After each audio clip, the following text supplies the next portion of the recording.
Well, good evening, everyone. Hello and welcome to the October 3rd Thursday program presented by the Hoover Presidential Foundation. I'm Jerry Flegel, President and CEO of the Foundation, and I'd like to start by thanking our partners in this program, the Herbert Hoover Presidential Library and Museum, the Hoover Historic Site, and of course the Hoover Presidential Foundation, along with the West Branch Public Library. We're also very pleased to welcome our public library partners from across the state tonight. They include the Burlington, Cedar Falls, Council Bluffs, Davenport, Independence, Sioux Center, Spencer, Urbandale, and Waterloo Public Libraries, as well as the Carnegie Stout Library in Dubuque and the James Kennedy Public Library in Dyersville. Together, this group is expanding tonight's message all across Iowa, and we're so glad that you could join us here this evening. When we began the Third Thursday series last year, we began each program with a short reception in the Hoover Presidential Library lobby, where guests could meet, enjoy light appetizers, and then chat with the evening speaker. Well, COVID-19 put an end to that for the time being. So we found other ways to bring you quality programs like this one via the internet. I'd like to encourage you to regularly check our website and Facebook page, as well as those of the library, the historic site, and of course your favorite public library for special programming offerings that will pop up in the months ahead. In fact, registration is now open for our November 19th Third Thursday program, Around the Next Bend in the Road, The Life of Laura Ingalls Wilder, and that'll be done by Sarah Utah. I hope you'll join us for that program as well. As you view tonight's webinar, we invite you to enter questions through the Q&A feature you'll find along the edge of your screen. You may also vote for questions someone else has entered if you'd also like to hear those answered. As we may not have time to answer all the questions provided, top vote getters' questions will be asked first. Now with that, it's my pleasure to introduce author and historian Jeffrey Miller, who will present Heroism and Humanity Behind Enemy Lines. And he has written extensively on the World War I Commission for the Relief of Belgium. And he'll share his research on Herbert Hoover's efforts and those of the young idealists who helped him for no pay. Now, the CRB was one of America's finest hours in humanitarian aid, and it's little known today. It helped change the way the world saw America in the new century. Considered lives saved versus lives lost in World War I. It said Hoover's relief efforts saved over 9 million civilian lives compared to over 9 million soldiers who died. The CRB 106 years ago was the largest food relief effort the world had ever seen. Jeffrey, we're so glad to have you here tonight to explore this interesting topic. Welcome. Thank you very much for having me, Jerry. I really appreciate it. And thanks to the Hoover Presidential Foundation for having me. Also, big thanks to all of you who are out there who are unseen tonight. I only wish we could be in the same room together. I'd like to start by asking one question of everyone. What's the first thing most people think about when it comes to World War I? It's soldiers, trenches, it's killing, it's destruction, it's tanks and poison gas and machine guns. Well, if you've been looking for that kind of situation today in a presentation today, you'd be very sadly disappointed, because as Monty Python used to say, now for something completely different. To talk about one of America's finest hours in humanitarian aid that is little known today, as Jerry said.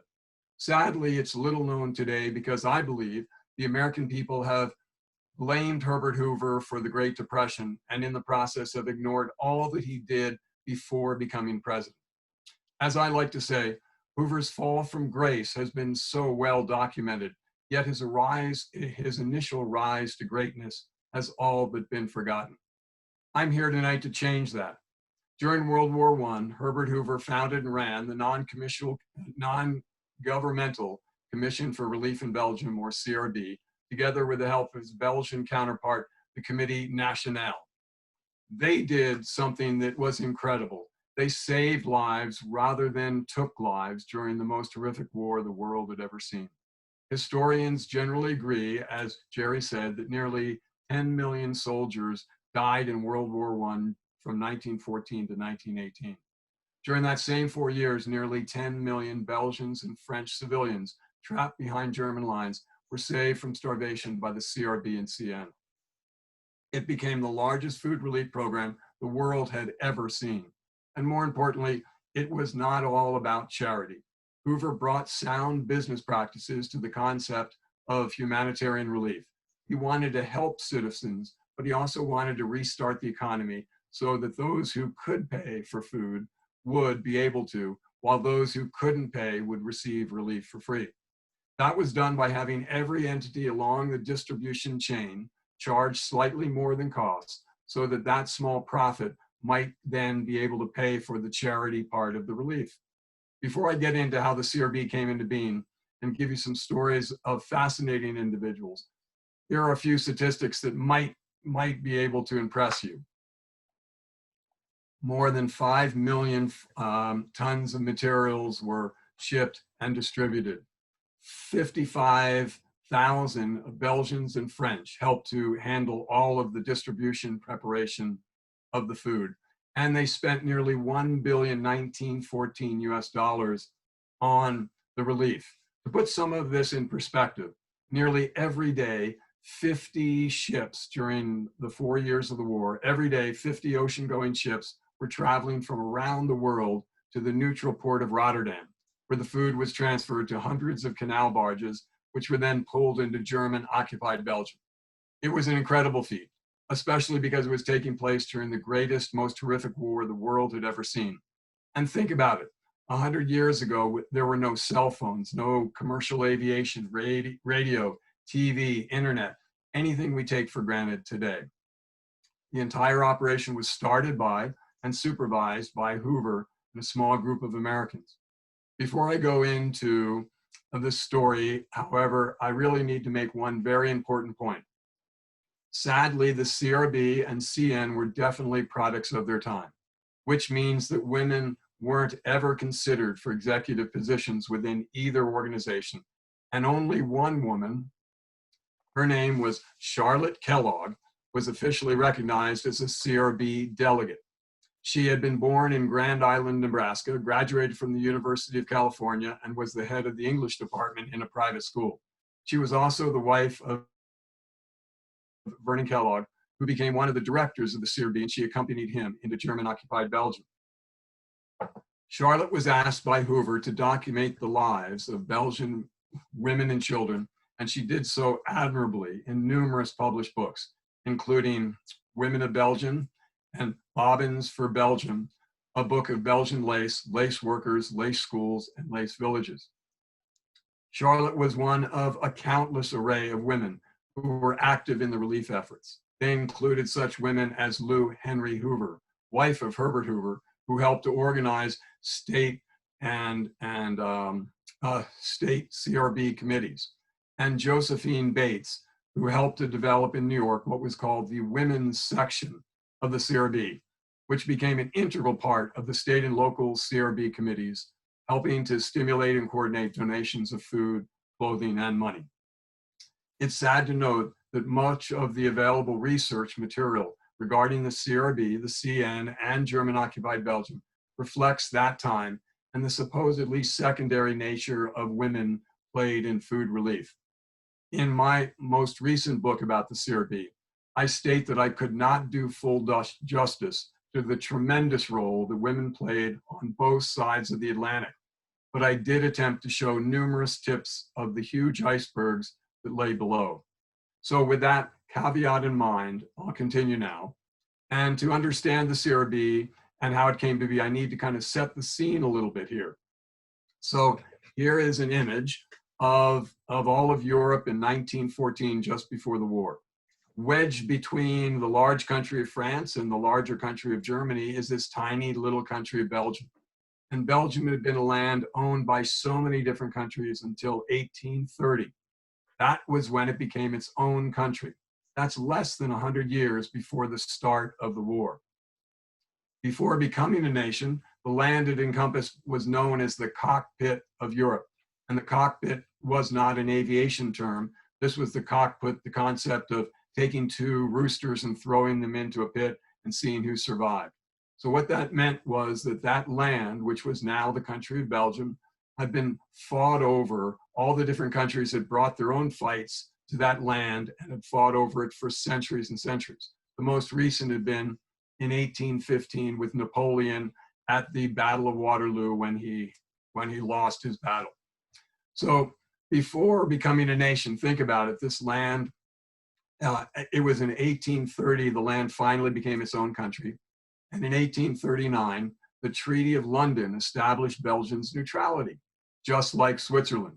And just like Switzerland, everyone in Europe agreed not to invade it or travel through it to invade someone else. What was Belgium like before the war? Well, it was a small country, smaller than the state of Maryland, and it only had 7.5 million residents. But it was the most industrialized country in Europe. And look at the high density, 652 people per square mile. Think about that in relation to America in 1914 at only 31 people per square mile. It also imported more than 75% of its daily food and imported more than 78% of its cereals. Now, hopefully that is all of the statistics I'm going to hand out tonight. I don't mean to overwhelm you with statistics. But the reason why I do put down cereals is, as most of you probably know, they are needed to make bread. And bread was a critical part of everyday life in Belgium. As this quote states, it was, to the Belgian, bread is not only the staff of life, it is its legs. Americans think of bread as something that goes with the rest of the meal. To the poorer classes of Belgians, the rest of the meal goes with bread. So, now the stage is set. On August 14th, 1914, the Germans invade Belgium to get to their real goal, France. Immediately, civilians are overwhelmed and the Germans begin a harsh occupation. What was the occupation like? Well, in the start of the occupation, there were no cars, buses, or trains allowed by any of the civilians, no phones, no telegraphs, no mail, no newspapers, no communication with the outside world whatsoever. And you could not travel beyond your own small village or neighborhood even without a pass authorized by the Germans. So basically, if you really think about it, it was like a return to medieval times. The Germans also wanted and demanded total control of Belgian life. Here is a proclamation that it is a translation of an actual proclamation that was placed in Belgium all around in the early days of the war. As it says, the residents couldn't even dig up potatoes without consult. And anyone going anywhere without permission, quote unquote, will be shot. As to the food situation, it was bad and getting worse. The Germans had refused to feed the Belgians. And the British blockade the German territories. Well, then, of course, because of the war, industrial Belgium is all shut down and most crops are lost because of the war as well. Bread lines begin to form. As this was happening, groups of Belgians begin to take action in hopes of helping their own country. Starting in late August, early September of 1914, all across the country, there were local committees and wealthy Belgians began to come together and assess the situation.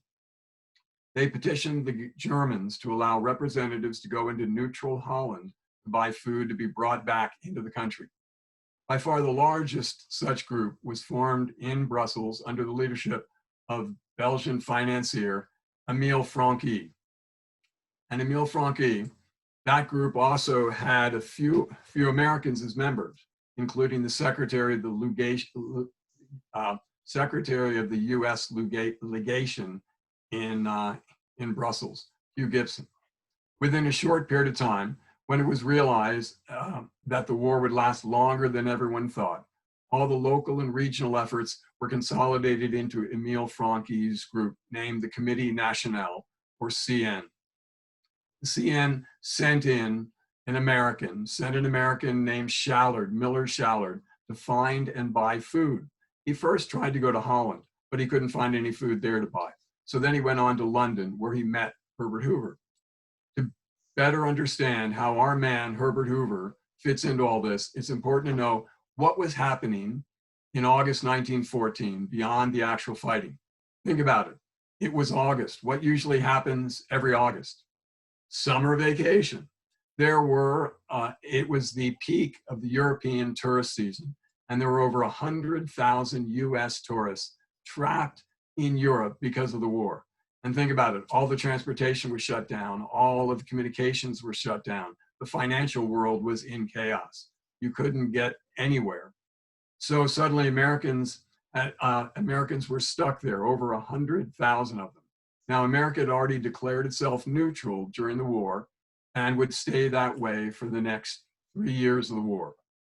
Because America was neutral, then the American tourists would have been allowed out of Europe if they could only get out of Europe, but they had such difficulty doing that. Out of all this chaos comes spontaneous relief efforts that spring up to help the American tourists. Wealthy Americans who live overseas began to organize relief efforts for these stranded tourists. In London, one major American figure emerges, and here's our guy, Herbert Hoover. Before I go into anything further, does anybody see a resemblance to a current famous Hollywood actor? I think the young Herbert Hoover looks like Leonardo DiCaprio. Sorry, I had to make that joke, but I do think they look alike. Anyway, sorry, back to the story now. And as you can see on the slide, he was 40 years old. He was in London, living in London with his wife and his 2 children. He was a multi-millionaire engineer trying to figure out what to do with the next part of his life. He wants to serve the public, and he offers his services to help the US stranded tourists. In late September, early October, as he is winding down his tourist work, Hoover hears about the possibility of Belgians starving behind German lines. He meets Shallard, remember Shallard, Miller Shallard, looking for food, who tells him about conditions in Belgium. During this time, Hoover is also in constant touch with the American embassy, which is doing all it can to help all of these American tourists. As for the Belgian situation, however, the American government cannot do anything officially to help because they have declared themselves neutral. So Hoover, a private citizen of a neutral country, decides he is going to do something to save the Belgians from starvation. He forms the CRB on October 22nd, 1914, only a few days from now. 106 years ago, that was. What he was attempting to do had never been done before and thought to be impossible. Private citizens of a neutral country saving an entire nation from starvation that's caught in the middle of a world war. The challenges, if you think about it, were truly overwhelming. He had to, and this is just a quick overview, but organize worldwide donations. He had to buy the food from all over the world, and then he had to ship it to Rotterdam, then to get it into Belgium. He had to guarantee the Germans didn't take the food. And he, of course, had to get all the governments to agree to that plan. They demanded, and what happened was that there was one other major problem. One huge issue came up, and it's an obvious one. The English didn't trust the Germans. They demanded neutral observers, or CRB delegates they were called, to be in Belgium to make sure the Germans did not take the food. That demand led to a serious problem for Hoover. Where could he immediately get US volunteers to drop everything, work for free, go into a prison that is German-occupied Belgium, do a job that no one had ever done before? He had already recruited a lot of his friends who were available friends and associates in England at the time and Europe, but most of those were executives who became part of the CRB executive team. Where could he find boots on the ground American volunteers to do the work inside Belgium? Before he could organize efforts to recruit experienced Americans from home, and think about it, that would have taken weeks by ocean liner. There were 2 rather unique sources of American volunteers. The first one was Serendipity. By the middle to late November 1914, there were 10 to 15 American men who had floated into the CRB like driftwood onto a beach, and for the most part, informally become CRB delegates. One of them, here I highlight, is E.E. Hunt. E.E. Hunt, he's such a great guy. He was 29 years old, a Harvard grad. He had been an editor in New York City, and then he became a freelance war correspondent. He survived the fall of Antwerp and walked with the refugees into Holland. Then in Holland, he found out about the CRB, and he decided, I can't be a journalist anymore. I don't want to just write about this. I want to try to help people. So he signed up to become a member of the CRB. This is a guy I want to have a beer with. I love this guy. And he was a great writer as well. He wrote a wonderful book about the CRB called War Bread, which I highly recommend. Moving on, can you guess the second place where Hoover found in England young American men willing to drop everything and go into Belgium? It was Oxford University. There were numerous American students studying in Oxford, and they were mostly Rhodes Scholars. They would be leaving school for about 6 weeks of winter break soon, and so they agreed, of course, we'd be happy to try to help out. The first 10 CRB delegates from Oxford went into German-occupied Belgium in early December 1914. At the time, no one had any idea what the conditions were going to be like in Belgium or what the delegates were supposed to do when they got there. One of the Oxford students was only 19 years old. Think about that. College students going into the prison of German-occupied Belgium, having to face war-hardened German officers and Belgian businessmen who did not trust these very young Americans at all. It's a great story. I mean, you can't make this stuff up. These Oxford students, along with the men that came along through serendipity, were what I call first responders. Excuse me. From these men, the CRB began to organize recruitment efforts, to keep the supply of CRB delegates coming. But what did these delegates actually do? 2 Oxford students, Tracy B. Kittredge and Richard Simpson, were assigned to Hasselt, the capital of the Flemish province of Limburg, in the northeast part of Belgium. As Kittredge later recorded, here's what the 2 of them tried to do. And I'm so sorry about how big this slide is, but it shows you, it gives some idea about all of what the young men had to do. They had to clear canals. They had to establish warehouses and depots. They had to set up communication systems. With great understatement, Kittredge, at the end of his list, he says, the task was a formidable one. But what was the delegates' biggest, most important task? Arguably, it was somehow to remain absolutely neutral, even as they watched the Belgians suffering under the harsh German rule. Excuse my throat, sorry. Hoover knew that neutrality was the critical linchpin that held the entire operation together. He would have liked the CRB delegates to be neutral in both thought and act, but that he was realistic about these young men and where their hearts might lead their brains. When Hoover met the first 10 Oxford students in London on Friday, December 4th, before they left for Belgium, he told them, he said, you must forget that the greatest war in history is being waged. You have no interest in it other than the feeding of the Belgian people, and you must school yourselves to a realization that you have to us and to your country a sacred obligation of absolute neutrality in every word and deed. So now you know a little bit about the starting of the CRB and some of the delegates. But how do I know so much about the story? My interest all began with 2 people, 1 Belgian, 1 American. The first is this woman here, Erica Bunga, my grandmother, my beloved grandmother. She was young, 22-year-old young Belgian woman in 1914.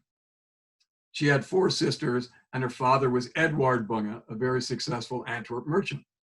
In 1914, 2 of the Bunga sisters had married and moved away. Erica and her 2 other sisters, Eva and Hilda, lived with her father, who had lost his wife years ago and he had never remarried. To better connect you with the family, I have one question for you. Do you know the PBS series Downton Abbey? Well, of course you do. We all do. We love Downton Abbey, and I hated when the series ended. Well, there were 3 TV sisters. There's the 3 TV sisters. And there were 3 Bunga sisters, Eva, Hilda, and Erica. Erica's on the right. The 3 TV sisters lived in the humble abode, Downton Abbey. And the 3 Bunga sisters lived in the small home called Chateau Oudegracht. Chateau Oudegracht was about 20 minutes northeast of Antwerp and sat on Hoogbum Estate. The Bungas also had a townhouse in the city. Both sets of sisters lived a very privileged life before the war. The big difference between the 2 sets of sisters is that the Bungas lived through the German invasion and occupation of Belgium. I am fortunate to have Erica's diary and some photos she took during the war. I also have some of the papers of Edward Bunga. All of these documents and images give me a valuable window into the history of what Belgium was like during the war. During the invasion, all 3 Bunga sisters immediately volunteered at hospitals in the city. Here is Erica on the next slide. Here is Erica in the upper right corner of this photograph. She cared for patients who've been badly burned. I think this photo coming up, this is a wonderful photo she took of all of her patients. In early October, the Bungas were in their townhouse when the Germans surrounded Antwerp and then declared that they would bomb the city until it surrendered. When Antwerp heard that the German planned for bombardment, tens of thousands panicked and tried to leave. This is an incredible photo, I think, taken only a day or 2 before the Germans started bombing the city. It's down in the harbor, and you can see on the far upper left corner, you can just see part of a pontoon bridge. That is the last way out of Antwerp across the Scheldt River. The Bungas stayed in the city because the sisters refused to leave their patients, and they survived the bombardment in Antwerp, which lasted 3 days and 3 nights. And Edward Bunga became one of only a handful of citizens who helped surrender the city to the Germans. Then the Bungas, like the rest of Belgium, tried to adjust to the German occupation. What did the Bungas do? Well, as you can see, Edward Bunga did a lot. In Belgium, long before the war began, there was a tradition of the wealthy helping those who were less fortunate by forming or belonging to charitable groups and or giving money or items directly to the impoverished. When the war came, many of the wealthy committed their time and money to help relief efforts. Edward Bunga was no different. As you can see, he served officially in the relief operations. He also aided the CRB delegates directly. He gave them office space, as it says, in his Antwerp townhouse to live in, complete with a handful of servants. And he opened up Chateau Oudegracht to all CRB delegates. As for Erica, as I mentioned earlier, she volunteered in Antwerp Hospital, but she also volunteered at a local soup kitchen and a children's canteen. Erica was doing a lot to help her countrymen, but she wanted to do more. Sometime in late 1914, early 1915, she and her father came up with an idea to start a dairy farm to help supply Antwerp children with much needed milk. They convinced the Germans to allow them to import 100 dairy cows from Holland, and then they built all the necessary farm buildings and hired 12 people, all with their own money. And here are some old photos that she had taken of the farm. Erica then ran the farm with the estate supervisor. Before the war, she had gone to an agricultural college in England, which is something quite unusual back then for a woman of her social standing. And she was well versed in the most modern techniques of dairy farming. Every morning, men would load the containers of milk onto wagons, as you see here, and take them into Antwerp for distribution to the children's canteens. Note the wooden shoes or sabots on the 2 workmen on the right-hand side. After the war ended, Erica was given a commendation from the Belgian government for providing 1 million liters of milk to the children of Antwerp. So now you know the Belgian half of how I'm connected to Belgium food relief. As for the other half, the American half, I would be remiss if I did not mention this man, my grandfather, Milton M Brown. My beloved grandfather. He was born and raised in Cincinnati, graduated from Princeton in 1913, and was a travel lecturer on the Chautauqua circuit before joining the CRB and entering Belgium in 1916. He became the head of the CRB's clothing department. The CRB provided the raw materials and even some secondhand clothes to the Belgians, who had established a tremendous organization of handling all clothes and clothing materials, cleaning them, preparing them, and providing those pieces to civilians who then created clothes for a small wage. The finished garments were then sold to those who could afford them and given to those who could not. In the end, more than 25 million items were distributed to the destitute. While my grandfather was in Belgium, he fell in love with Erica Bunga, and happily for me, they were married after the war in July 1919 at Chateau Autographe, seen here on the left. They led full lives in America, Belgium, and Canada, where they were pictured in the 1970s on an island in Canada. I was fortunate to know them through my mid-20s. After they died, I inherited all their diaries, journals, correspondence, and photos from World War I and the CRB. I spent 2 full-time years in the 1980s researching and writing a historical novel about the CRB called Honorbound, which hasn't ever been published, sadly. So if there's any publishers out there who want a great historical novel, please call me. Anyway, in 2012, I committed to full-time researching and writing about the CRB in nonfiction books. I've now produced 3 books on the subject. And they are Behind the Lines, World War I Crusaders, and now the new one, Yanks Behind the Lines. I'm proud to say my first 2 books were Kirkus Review Best Books of the Year in 2014 and 2018. They were self-published. My new book, Yanks Behind the Lines, is being published by international book publisher Rowman & Littlefield and will be officially released on October 22nd, as you now know, the 106th anniversary of the founding of the CRB. Although the book is now online, it is available on Amazon, Ingram, and on the publisher's website. I should say that while my family that led me to this topic, while my family did lead me to the topic, my CRB books are not books about my family. My family is merely a thread in the tapestry of all 3 books. I've spent 10 years researching over 50 of the CRB delegates and researching German-occupied Belgium and the Belgians as well, and the First World War overall. I'd like to end my presentation with a quote from one of my books that shows just where my heart lies when it comes to this subject and why I've spent so much time and energy working all about it. Most of the CRB delegate stories have been long forgotten, innocent victims swept away by the tidal wave of negative public opinion surrounding Hoover's later efforts as president. Because Hoover is perceived as having been a bad president, much of his great humanitarian work and the work of those associated with the relief have been neglected. Their stories deserve to be told and remembered. Thank you.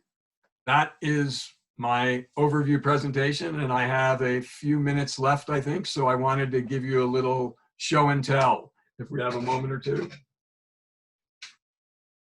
This is a 1916 US passport. This was my grandfather's passport. And what they did was it was on one sheet of paper and then folded up into almost the size of what a regular passport is today. So I thought you'd find that maybe interesting.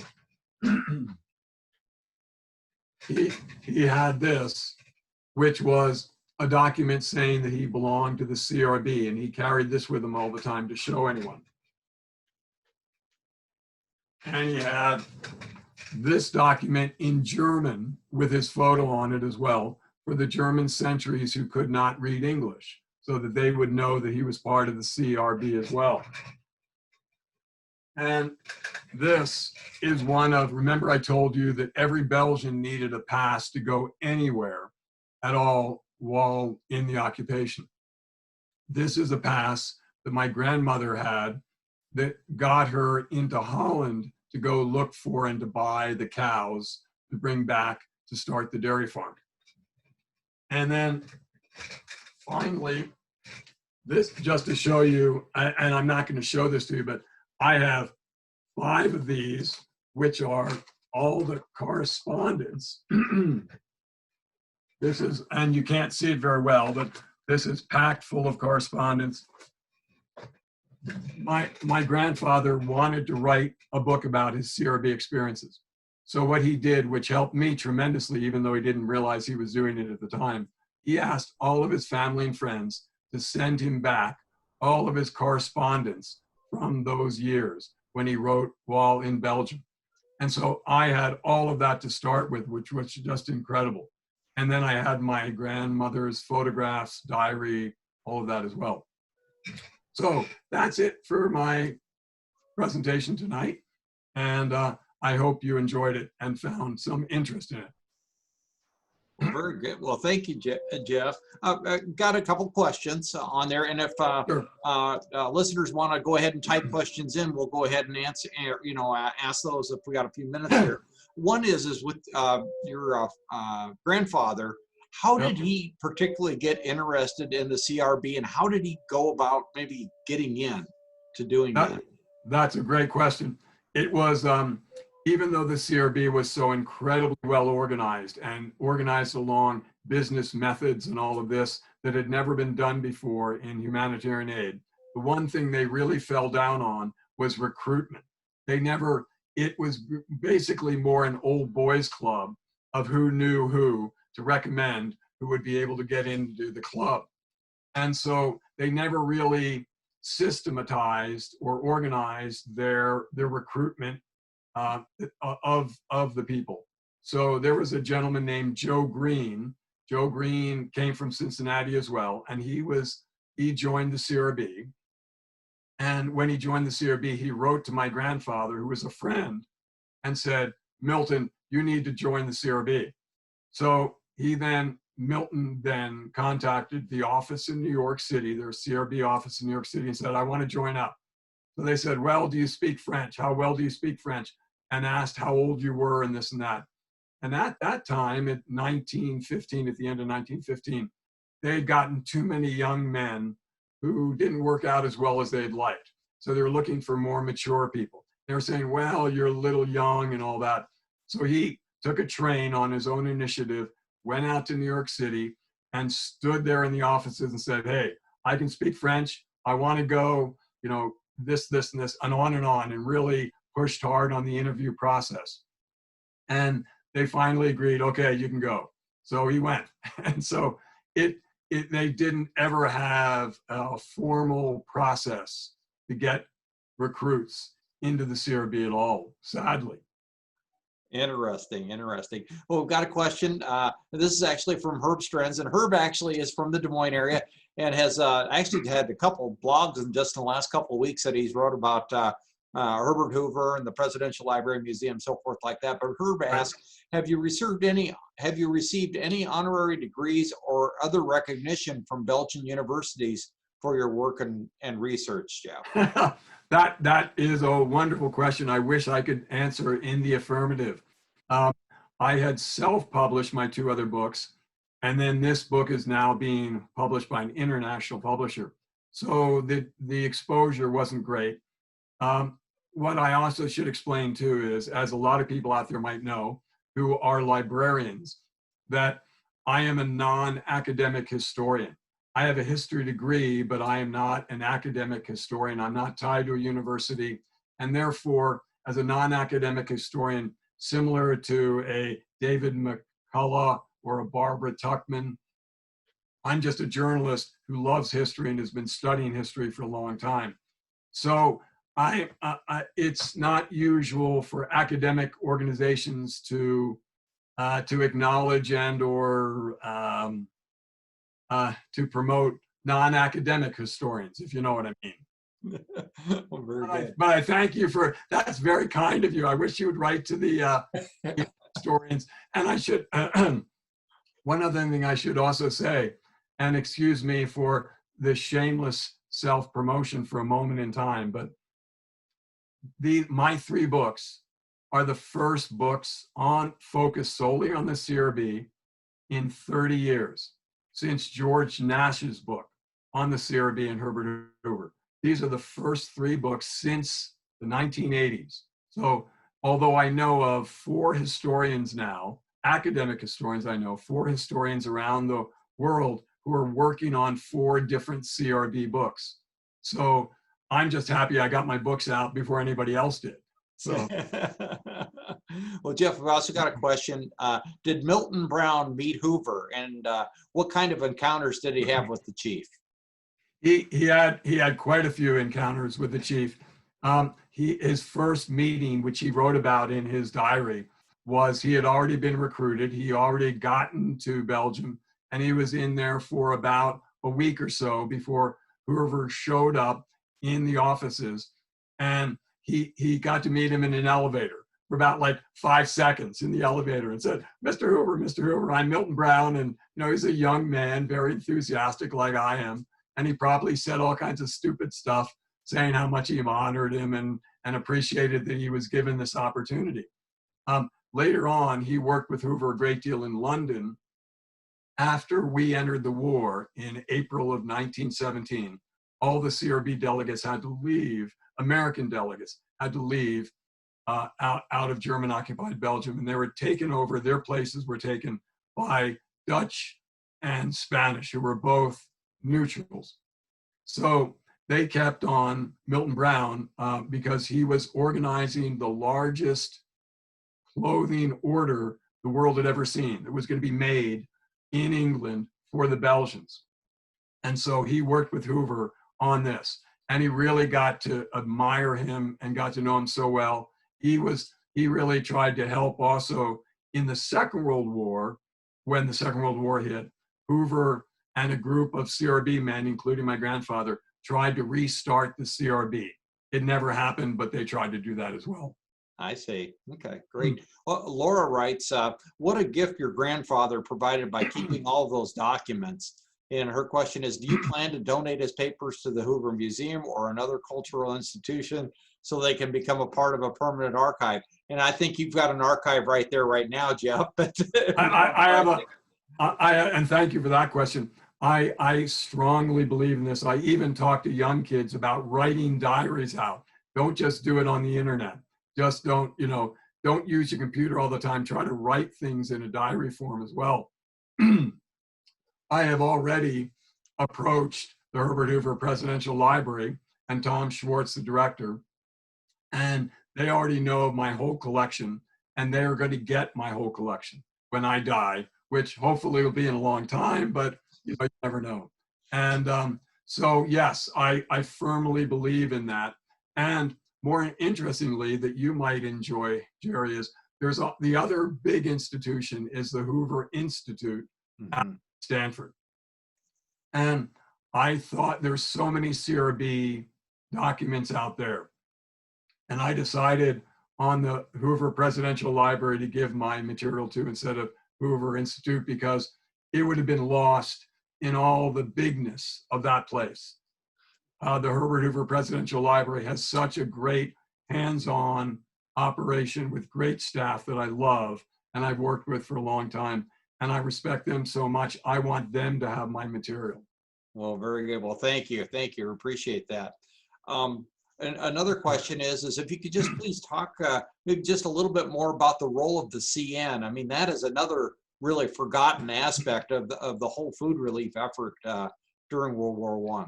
It is. And I should also mention very quickly, Jerry, as I mentioned to you, we're out here in Denver, Colorado, and we've had a lot of fires and smoke. My throat's been given out a little bit, and I very much apologize for that. The CN, or Committee Nationale, and Emile Franqui, they're fascinating. And I have quite a lot about them in the book as well. And they did so much of the distribution of the whole organization. And Emile Franqui and Hoover had met before the war in China in early 1900s and really disliked each other. And so suddenly you've got these two forces of nature, Emile Franqui and Herbert Hoover, who have to meet and have to work together to save a country from starvation. And they didn't like it at all, but they always kept a very good front of working together. But in fact, the CN and Emile Franqui felt we can do this all on our own. And they could have, except the Germans were running their lives. So distribution, but the English had always said, you have to be able to guarantee that that food won't go to the Germans. And the English did not feel the Committee Nationale could do that. So they insisted that the CRB be in Belgium.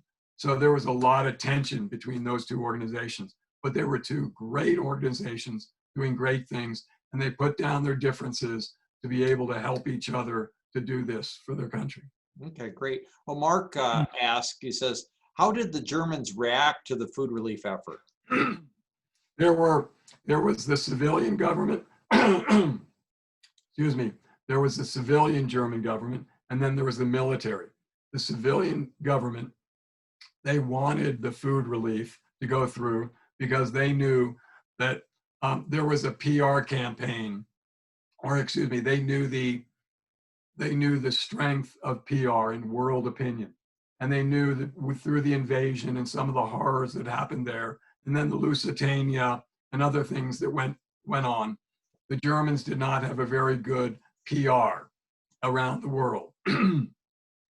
So the civilian government wanted to do this relief to show everyone in the world, hey, look what we're doing. And they didn't want to get America upset that then America would join in as well. So the German military, they put up with it only because they wanted to keep America out of the war as well.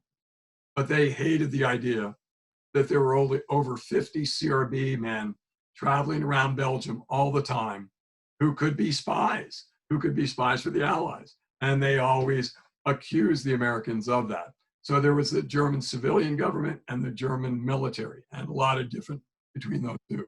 Interesting. So we have an attendee asked, is there any speculation on why the CRB and World War I generally is so forgotten compared to like as World War II overshadowed the war to end all wars, so forth like that? What's your observations on that? I think number one is that you hit on, there's two different elements. One is World War I itself. And I think it was such a messy war. There wasn't as much of the good and evil situation as is the Second World War. And so I think that's one of the reasons why the First World War is not as well known. The CRB, I think it's all about Hoover. It's all about his reputation, not reputation, but his supposedly bad presidency and been blamed on the Great Depression. They've just forgotten everything about it. And if you think about it, that's another point is, because everyone's forgotten the CRB, no one's written about it. That's why for 30 years, there hasn't been a book about the CRB. In another year's time, with those four other, excuse me, with the CRB, in another year's time, when those four other historians bring out books about the CRB, you're going to hear a lot more about the CRB. So that's why, if it's not written about, we don't remember it. And it wasn't written about because everyone thought that Hoover, had done such a bad job. Okay, very good. Frank writes and has a question. Would you please comment on Hoover's concentration on feeding children in your research? That's a great question. Is Hoover had been very impacted when he first went over to Belgium and first saw the lines of people, and he went to the soup kitchens. What really impacted him the most was the children's canteens. And he would go to see the children's canteens, and it really broke him up. It really shook him up a lot. But interestingly enough, that goes into another thing is these CRB delegates, think about it. They were all young men from universities, and they were very impressionable. And these young men went on to great things, to do other service-oriented things the rest of their lives. They realized that there is goodness in doing service to humanity, and that it's okay to do things just because it's the right and ethical thing to do. So there was one young man named Maurice Pate, and Maurice Pate came from Denver, Colorado, where I'm from. He was 21 years old when he went into German-occupied Belgium. He spent the rest of his life serving humanity, but most importantly, children. He became the founding director of UNICEF. And in 1960, he was nominated for the Nobel Peace Prize for all of his work with children. And he had worked heavily with Herbert Hoover as well. He turned down the nomination, saying he didn't deserve it. UNICEF deserved it. In 1965, only 9 months after he died, UNICEF got the Nobel Peace Prize. So a lot came out of that. Yeah, the Maurice Pace, he's quite a story in himself. He's a great guy, yeah. Yep. Another question is what became of the CRB? The CRB, at the end, remember I was telling you that they wanted to charge money all along the line of distribution to be able to make a profit that then would pay for the destitute. And as the war continued, the people who could afford to pay for food went down, and the destitute went up, of course, as things got worse. So anyway, at the end of the war, though, the CRB had a staggering $34 million still in its bank accounts. And so it turned around and said, we're going to give these to the universities of Belgium. We're going to give a lot of the money to the universities of Belgium to rebuild. There was the Louvain, or Louvain, however you pronounce it, French or Flemish. Louvain had been destroyed during the First World War, and so they helped to rebuild the big library there as well. Then Emile Franke and Herbert Hoover decided to do the Belgian American Education Foundation. And they have now served thousands of students back and forth. They go Belgian students coming to America to study and American students going to Belgium. So those were the two big things they did with the money that they had at the end of the war. And interestingly, Herbert Hoover's great granddaughter, Margaret Hoover, still serves on that board of that organization. She does. She's a great lady. I love Margaret. Yeah. Well, we have another attendee ask, and we'll probably got maybe time for maybe one more question after this one. Okay. But why did Winston Churchill try to prevent Hoover from feeding the Belgians? And is it true that Churchill accused Hoover of being a spy for the Germans? Yes, he had Winston Churchill in the First World War is a bad guy, at least the way I'm looking at it. The Second World War, he's great. But in the First World War, he believed that it was only extending the war to help to feed the Belgians. The Germans had said they would not feed the Belgians.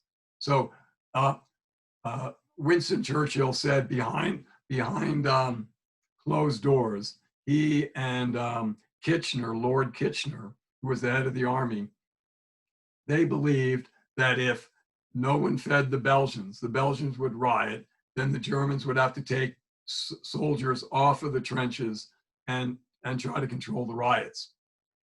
So they wanted it shut down. But Hoover had worked to make sure that English public opinion and the world opinion was in the favor of the CRB. So that's why the English government had to keep going with it. So what happened, though, was Winston Churchill sent out spies in Europe, in Belgium, trying to find times that the CRB screwed up or the Germans were taking food. So he was constantly harassing Hoover. And at one point, Hoover was actually forced to go in front of an English judge and show how he was a good citizen and that he had not been a spy and the CRB was good, all because of Winston Churchill. It's an interesting story. So, it's a great story. Well, we got our last question then, and that's from Delene. And her question is, were the Oxford students recruited or did they volunteer? And if they volunteered, how did they learn of Hoover's need for help? That's a great question. Is that I do have an error in my first book that I corrected in my second book that is about this. I had found evidence to show that that the CRB had actually gone to Oxford and asked the Oxford students. Well, actually what happened was that the Oxford students saw the articles in the newspaper about the CRB forming and how the Belgians needed help.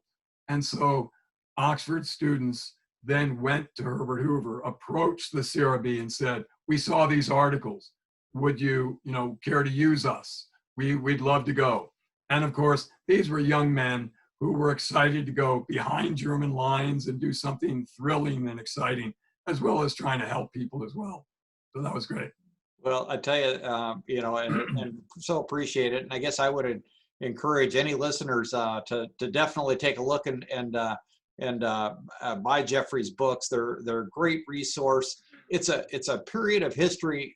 There's a lot of hard times, but it really, as I think you pointed out, is it really solidified America as kind of leader of the free world on there, yeah. And that continues on today. And it's a great chapter on people helping people. So yes. Anyway, so that's all the questions really we have for now. And I'd like to thank Jeff for joining us tonight. And we look forward to having you back in West Branch. I think the last time you were in West Branch, we had you actually speak for our gravesite ceremony that we had. Yep. And what was so notable, we were talking about it earlier, is Jeff says, you remember me? I go, of course, you were the guy that handed out lifesavers to all the children that were there. And boy, he was a hit. But it was very memorable on there. And it was a great talk on there. So yeah. we appreciate that. So, thank you for having me. You bet. So anyway, we also had a couple. I'll give a couple of shout outs. We had Andy and Jeannie Hoover, the president's grandson, was listening in, and also too we have actually next month's presenter Sarah Uthoff was on as well. So if you haven't, make sure to sign up for the free registration for our third Thursday program in November. So we've recorded tonight's program, and we'll also post it on our Facebook page and YouTube channel tomorrow morning. So again, I'd like to thank the Herbert Hoover Presidential Library Museum, the Hoover National Historic Site, and all the public libraries who've helped make tonight's program a success. And don't forget again to register for next month's third Thursday program on Laura Ingalls Wilder. So the links are now open on our website and Facebook pages. So again, I encourage you to come to the Hoover campus. We've got actually a lot of construction activity going on right now, but it is a beautiful time, especially over the next week. The trees are turning in West Branch, and it is just beautiful out. So anyway, so again, have a great evening, and we'll see you next third Thursday. Thank you.